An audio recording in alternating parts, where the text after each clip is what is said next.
এইরকম 31শে ডিসেম্বর, পহেলা বৈশাখ সহ আরো যত দিবসগুলি আছে, এই দিবসগুলিতে এমন ভাবে অশ্লীলতা করা হয়, নোংরা গান, নোংরা নৃত্য, এগুলো করার পরে বলেন যুবকদের শারীরিক অবস্থার পরিবর্তন আসে না? নেই? আছে না? ফার্স্ট নাইট বলে এই রাত্রে সারা পৃথিবী ব্যাপী অশ্লীলতা হয় ব্যাপকভাবে। কথা বলেন ঠিক কিনা? গত 4-5 দিন আগের এক ঘটনা, খাগড়াছড়িতে কোনো এক বনের মধ্যে এক ছোট বাচ্চাকে সকালবেলা চিৎকার করে কাঁদতে দেখতেছে মানুষ। যে কেউ এখানে ফালায় রেখে গেছে। আচ্ছা আপনারা বলেন, এই বাচ্চাটার যদি বাবা থাকতো, বৈধ বাবার সন্তান হইতো, তাহলে কেউ জঙ্গলে ফেলাইতো? গত কয়েক বছর আগে ঢাকা শহরের এই টয়লেটের যে পাইপের ভেতর থেকে বাচ্চার আত্মনাদ শোনা যাচ্ছে। তো যারা ছিল তারা এই টয়লেটের পাইপ কেটে ওই নোংরা নর্দমার ভেতর থেকে ময়লা শুদ্ধা এক বাচ্চা বের করছে।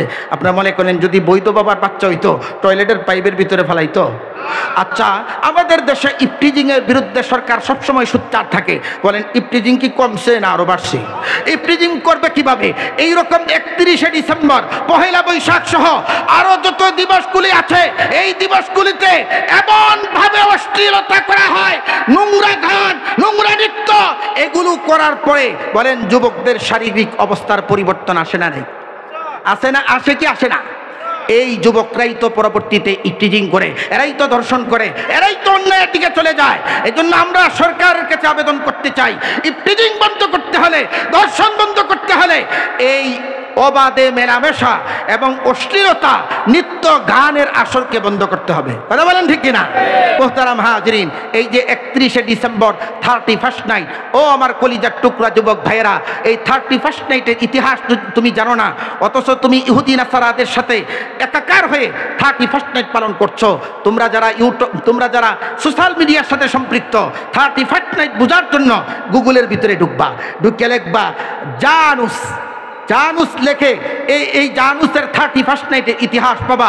হযরত ঈসা আলাইহিস সালাম দুনিয়ার জমিনে আসার পূর্বে পত্তলিক রোমানরা এক মূর্তির পূজা করত, যার নাম ছিল জানুস।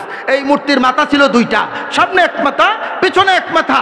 31শে ডিসেম্বর সূর্যাস্তের পর থেকে রাত 12টা পর্যন্ত এই রোমান মুশরিক পত্তলিকরা জানুস দেবতার পেছনের মাথার কাছে গিয়া প্রার্থনা করত, ও আমাদের ভাগ্য দেবতা, ও আমাদের জানুস দেবতা, গত 2024 সনে যত কল্যাণ ছিল তুমি আমাদেরকে দিয়েছ। আর যেই রাত 12টা অতিক্রম করত, সাথে সাথে ওই জানুস দেবতার সামনের মাথার কাছে চলে আসতো, এসে বলতো, ও আমাদের ভাগ্য দেবতা, ও আমাদের মঙ্গলের মালিক, তুমি আগামী 2025 সনের যত কল্যাণ আছে তুমি আমাদেরকে সেই কল্যাণগুলো দিও। জোরে বলি নাউজুবিল্লাহ। আপনারা বলেন মঙ্গল দেওয়ার মালিক কে?